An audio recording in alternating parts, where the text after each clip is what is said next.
Sources for the History of Modern India. Filled circle. Major approaches to the history of modern India. Chapter 1. Sources for the history of modern India. An abundance of historical material is available for studying India from the mid-18th century to the mid-20th century. In constructing the history of modern India, priority needs to be given to archives. Archives refer to a collection of historical records and documents, usually primary source documents, i.e., those documents that have been created as a necessary part of some activity, administrative, legal, social or commercial. They are unique, original documents, not consciously written or created to convey information to a future generation. An important part of archives relating to modern India are the official records, i.e., the papers of government agencies at various levels. 1. 2. A brief history of modern India. The records of the East India Company provide a detailed account of trading conditions during the period 1600–1857. When the British Crown took over the administration, it also kept a large variety and volume of official records. These records help historians to trace every important development stage by stage and follow the processes of decision-making and the psychology of the policy-makers. The records of the other European East India Companies, the Portuguese, Dutch and French, are also useful for constructing the history of the 17th and 18th centuries. They are primarily important from the point of view of economic history, but much can be gathered from them about the political setup as well. There are also many contemporary and semi-contemporary works such as memoirs, biographies and travel accounts which give us interesting as well as useful glimpses into the history of the 18th and early 19th centuries. Newspapers and journals made their appearance in the later part of the 18th century, and they provide very valuable information on almost all aspects of the Indian society, especially in the 19th and 20th centuries. Other sources of modern Indian history include oral evidence, creative literature and paintings. Archival materials. There are 4 categories of official records: I. Central government archives, E. State government archives, E. Records of intermediate and subordinate authorities, and IV. Judicial records. Apart from these, there are private archives and archival sources available abroad. Central Government Archives. The National Archives of India, located in New Delhi, contains most of the archives of the Government of India. These provide authentic and reliable source materials on varied aspects of modern Indian history. The records with the National Archives come under various groups, representing sources for the history of modern India. 3 different branches of the Secretariat at different stages of its development. This happened as the work of the East India Company was distributed among various branches: public or general, revenue, political, military, secret, commercial, judicial, education, etc., and a separate set of records was kept for each of these branches or departments. With the appointment of James Rennell as the first Surveyor General of Bengal in 1767, the Survey of India began to scientifically map the unknown regions of the country and its bordering lands.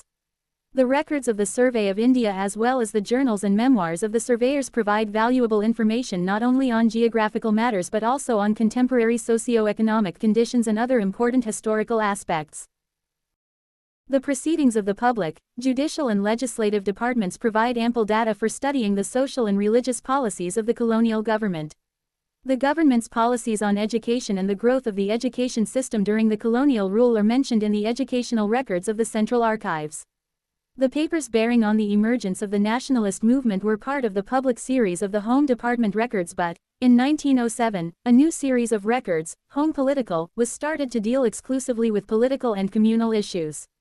The records of the Reforms Office are very useful for an analytical study of the constitutional developments from 1920 to 1937. Archives of the State Governments. The source material in the state archives comprise the records of I. the former British Indian provinces, E. the erstwhile princely states which were incorporated in the Indian Union after 1947, and E. the foreign administrations other than those of the British. Apart from these, the records of those Indian powers which were taken over by the British, for instance, the archives of the Kingdom of Lahore, popularly known as Khalsa Darbar records from 1800 to 1849, are important source material.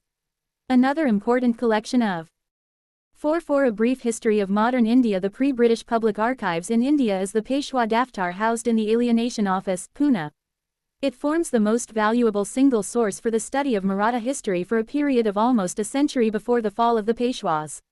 For studying the history of the princely states of Rajasthan, viz., Jaipur, Bikaner, Jodhpur, Udaipur, etc., the archives of these states, now housed in the Rajasthan State Archives at Bikaner, are valuable. Similarly, the history of Dogra rule from 1846 in Jammu and Kashmir can be studied in the valuable collection of state papers housed at Jammu. The other significant archives of the princely states are those of Gwalior, Indore, Bhopal and Rewa, all in Madhya Pradesh, Travancore in Cochin in Kerala, Mysore in Karnataka and Kolhapur in Maharashtra. Archives of 3 presidencies. The early records of Fort William's Bengal presidency were lost during the sack of Calcutta in 1756, but the archives of the Bengal presidency after the British victory at Plassey have survived more or less in a complete series, which are partly available in the National Archives of India and partly in the State Archives of West Bengal. The records of the Madras presidency begin from AD 1670 and include records of the governor and council of Fort St. George. In these records there is plenty of information bearing on the rise of the English East India Company as a political power in the south and in the Deccan, including the Anglo-French struggle and the English conflicts with other Indian powers. The archives of Bombay Presidency, housed in the Maharashtra Secretariat Record Office, Mumbai, are extremely useful in studying the history of Western India, Maharashtra, Gujarat, Sindh and the Kannada-speaking districts of the erstwhile Bombay Presidency which were incorporated in Mysore in 1956.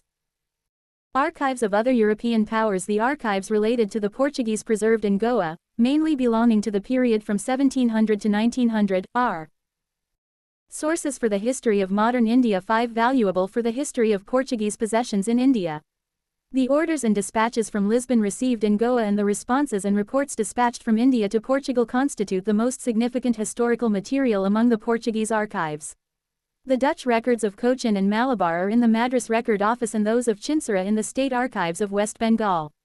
The French archives of Chandranagore and Pondicherry, now Puducherry, were taken to Paris by the French authorities before they relinquished these settlements.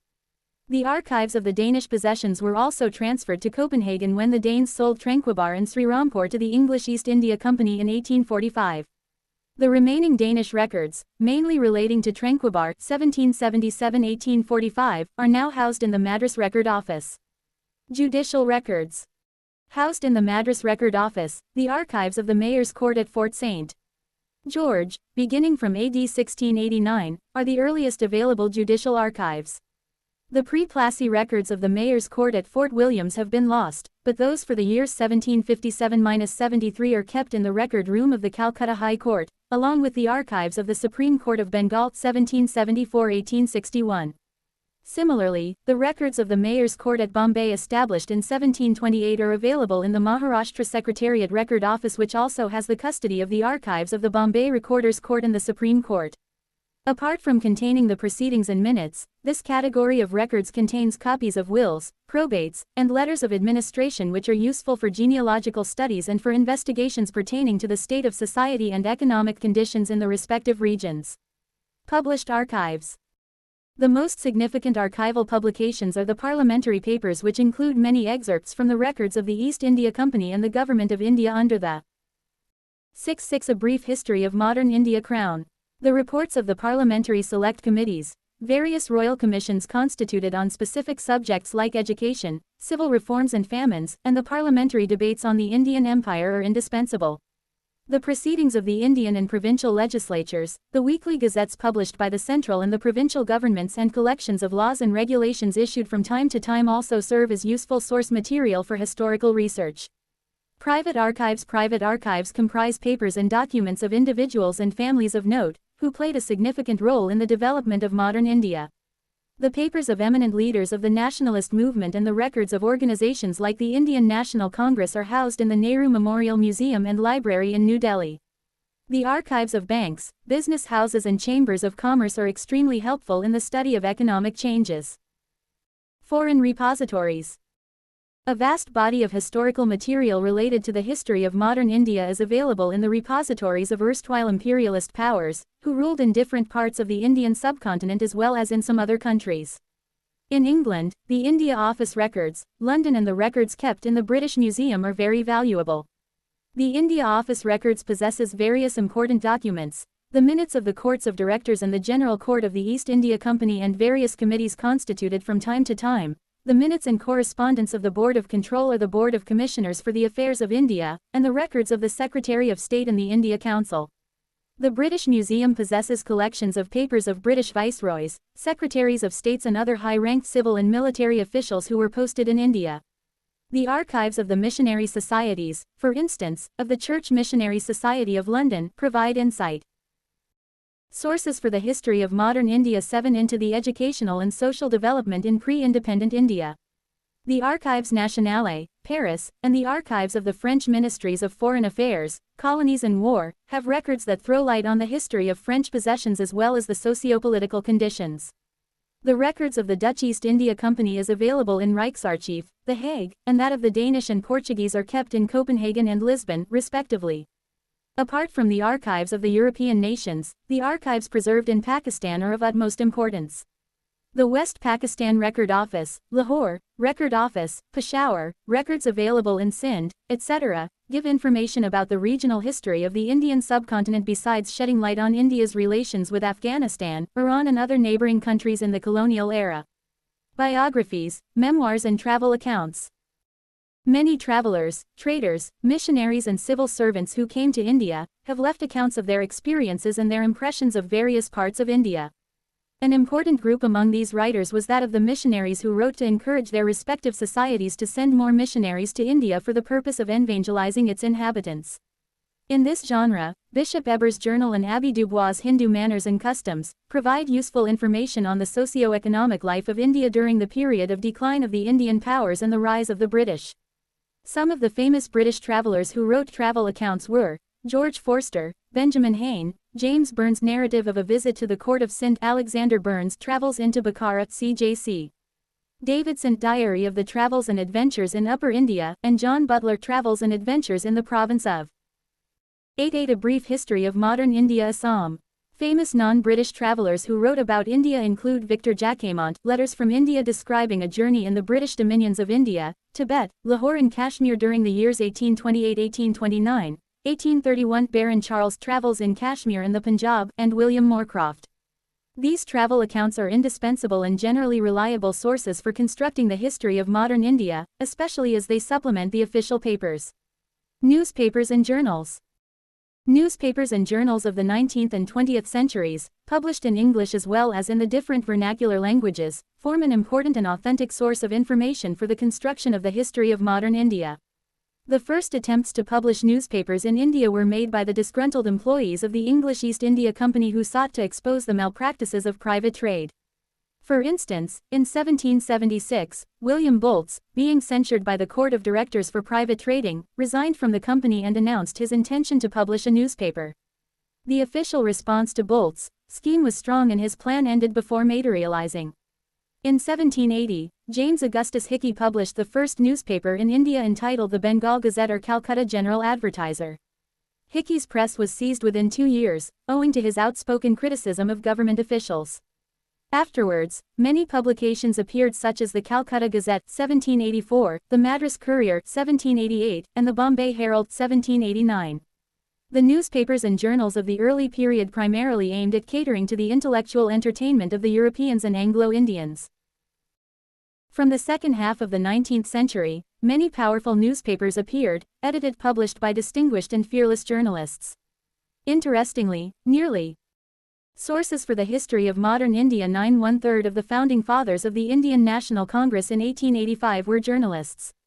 Some of their publications were The Hindu and Swadesamitran under the editorship of G. Subramania Iyer, Kesari and Maratha under Bal Gangadhar Tilak, Bengali under Surendranath Banerjee, Amrita Bazar Patrika under Sisir Kumar Ghosh and Motilal Ghosh, Sudarak under Gopal Krishna Gokhale, Indian Mirror under N.N. Sen, Voice of India under Dadabhai Nauroji, Hindustan and Advocate under G.P.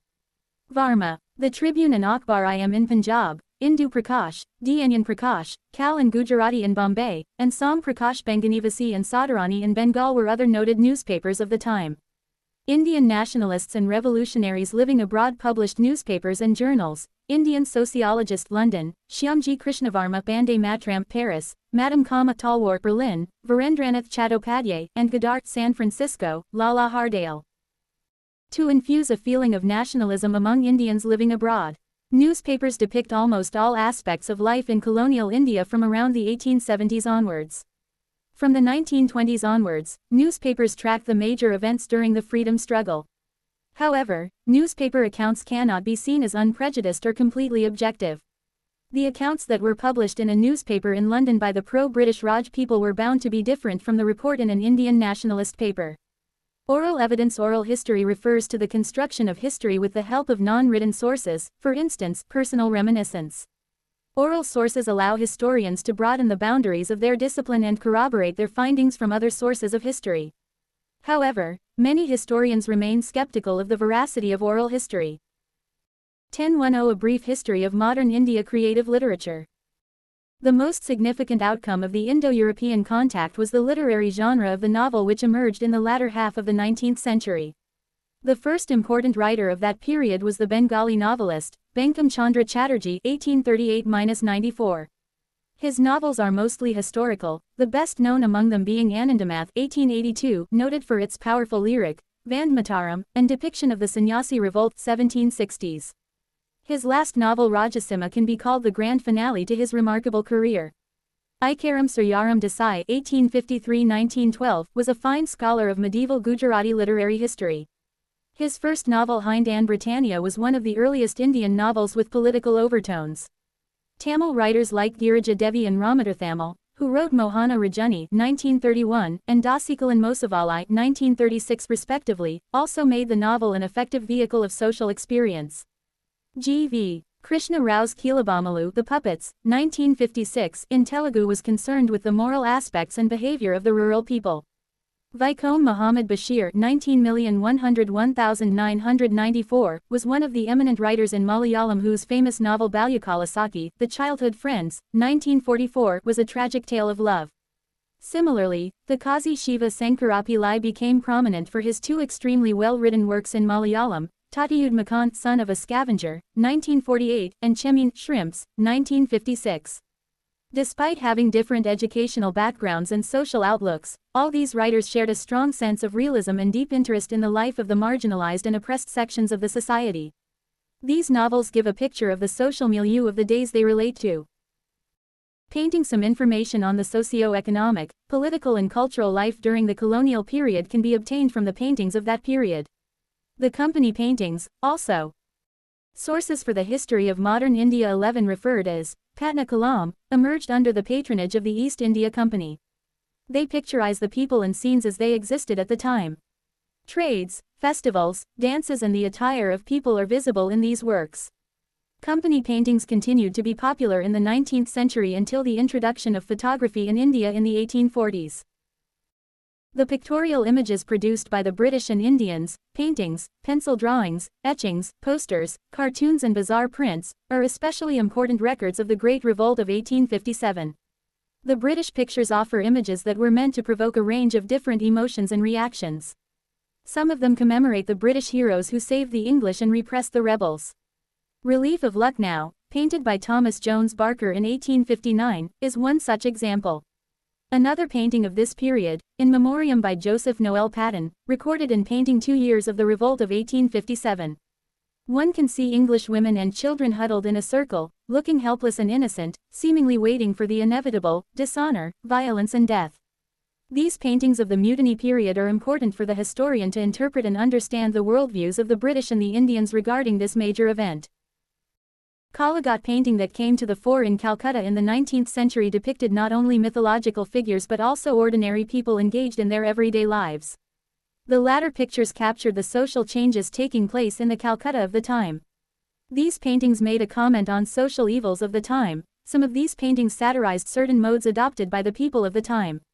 In the last decades of the 19th century, a new art movement emerged which received its primary stimulus from the growing nationalism in India. Artists like Nandalal Bose and Raja Ravi Varma were representatives of this new trend. In the rise of the Bengal school led by Abanindranath Tagore, nephew of Rabindranath Tagore E.B. Havel, who joined the art school in Calcutta as principal, and Ananda Kentish Kumaraswamy, son of an important Tamil political leader. 1212 A brief history of modern India in Sri Lanka played a vital role. Though many of the paintings of this new trend primarily focused on themes of Indian mythology and cultural heritage, they are important sources for studying the modern art movement in India and for the art historians.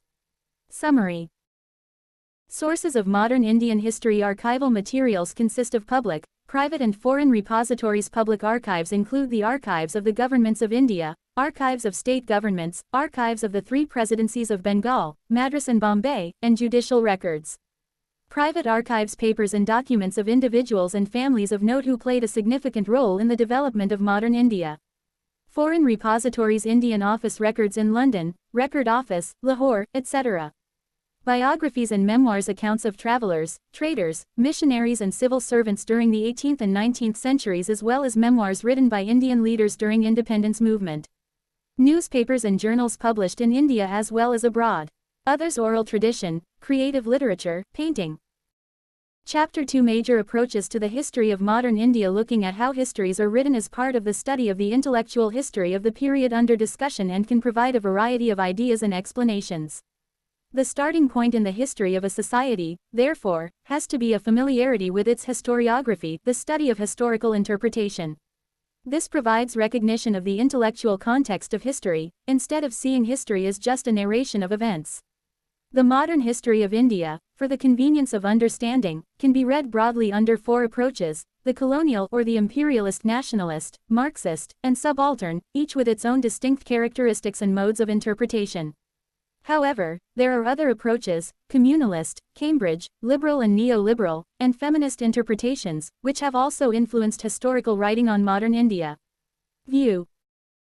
The production of histories of India has become very frequent in recent years and may well call for some explanations. The reason is a twofold one: changes in the Indian scene requiring a reinterpretation of the facts and changes in the attitudes of historians about the essential elements of Indian history. Percival Spear 13.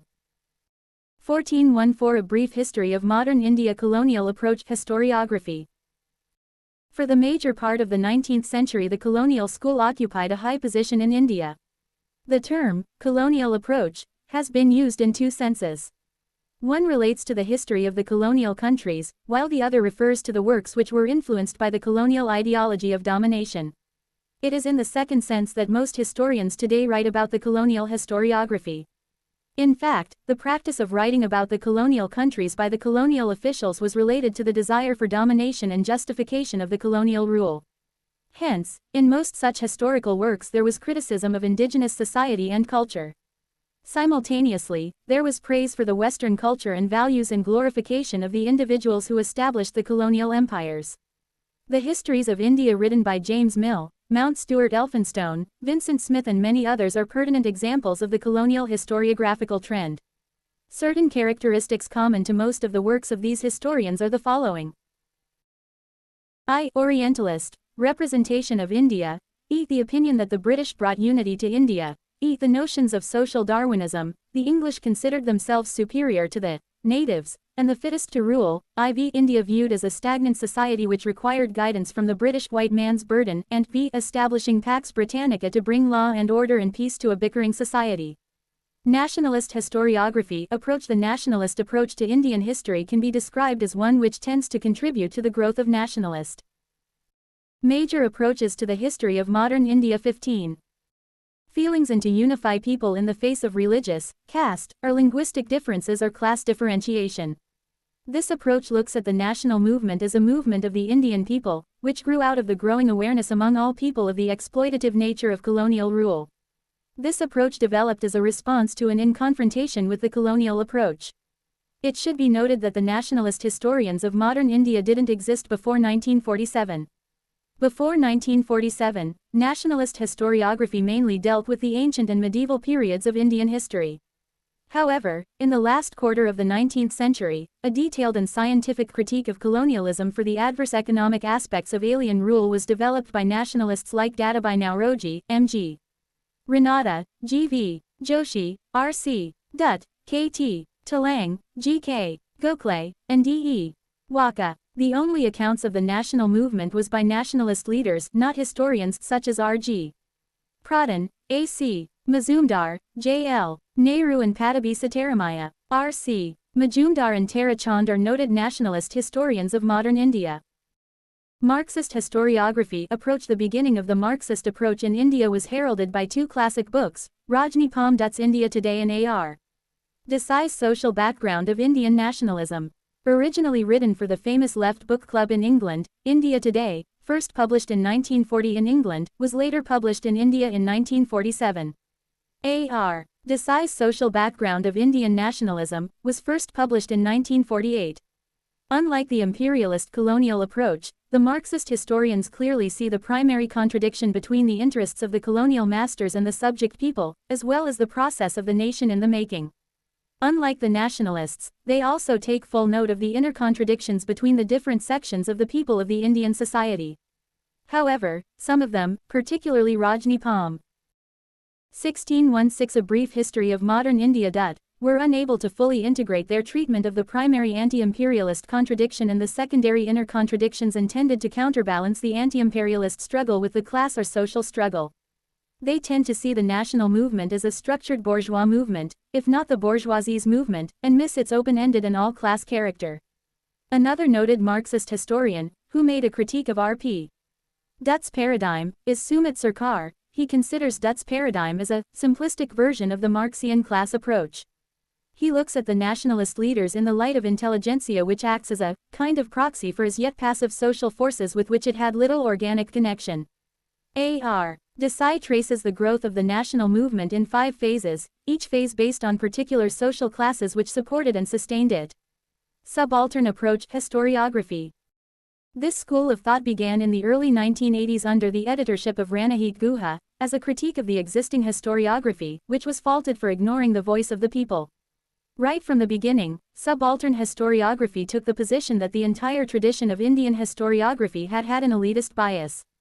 For the subaltern historians, the basic contradiction in Indian society in the colonial epoch was between the elite, both Indian and foreign, on the one hand, and the subaltern groups, on the other, and not between colonialism and the Indian people. However, they do not subscribe to the Marxist theory of the nature of the exploitation by the nationalist movement. They point out that the Indian society of the time could not be seen in terms of class alone, as capitalism in the country was just nascent at the time. This school sees nationalism as exploitative in terms of caste, gender, religious and creed divisions. Nationalism, say the subalterns, ignored the internal.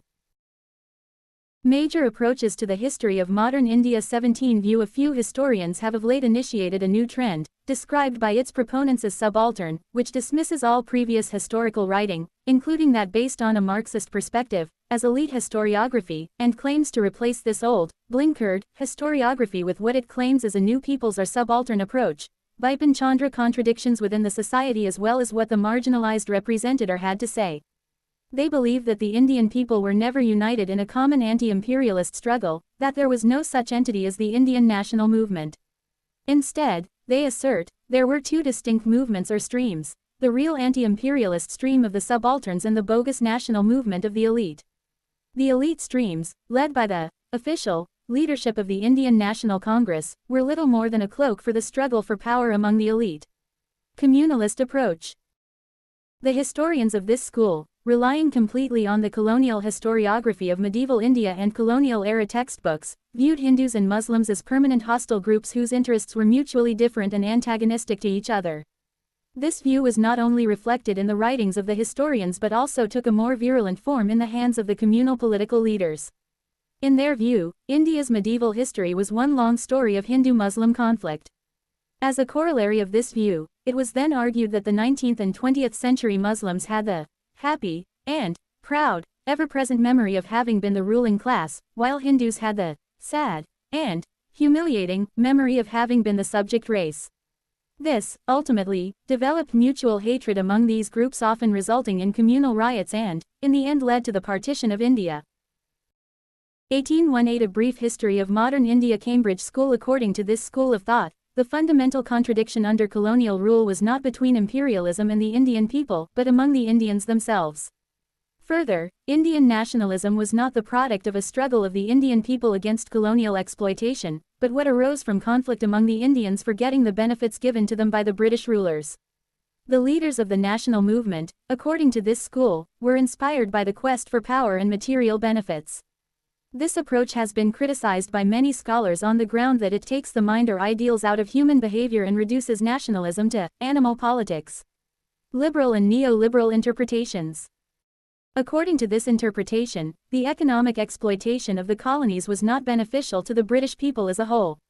The availability of markets for British industrial goods in the colonial world and capital investment in overseas markets, like laying of railways in India, might have actually discouraged domestic investment and delayed the development of the new industries in Britain. The proponents of this school of thought are Patrick O'Brien, Hopkins and Kane. Feminist historiography. The shift in terms of the writing of women's history began with the women's movement of the 1970s, which provided the context and impetus for the emergence of women's studies in India. Very soon, women's history broadened and assumed the more complex shape of gender history. In the early years, the endeavor was to write a history of women to supplement the writings of mainstream history.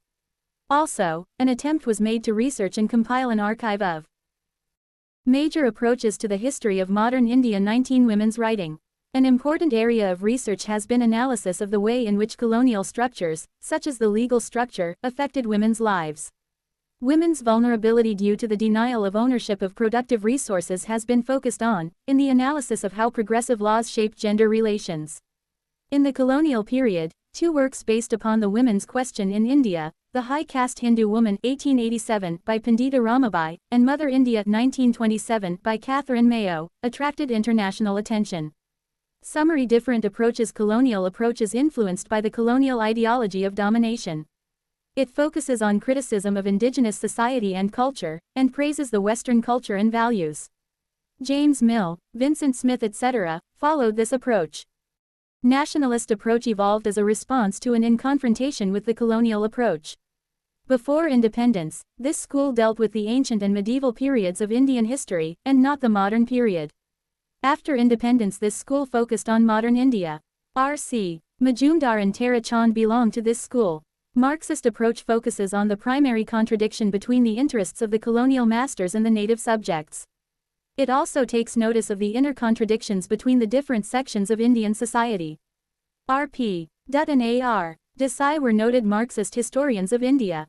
Subaltern approach takes the position that the entire tradition of Indian historiography has an elitist bias and the role of the common masses has been neglected.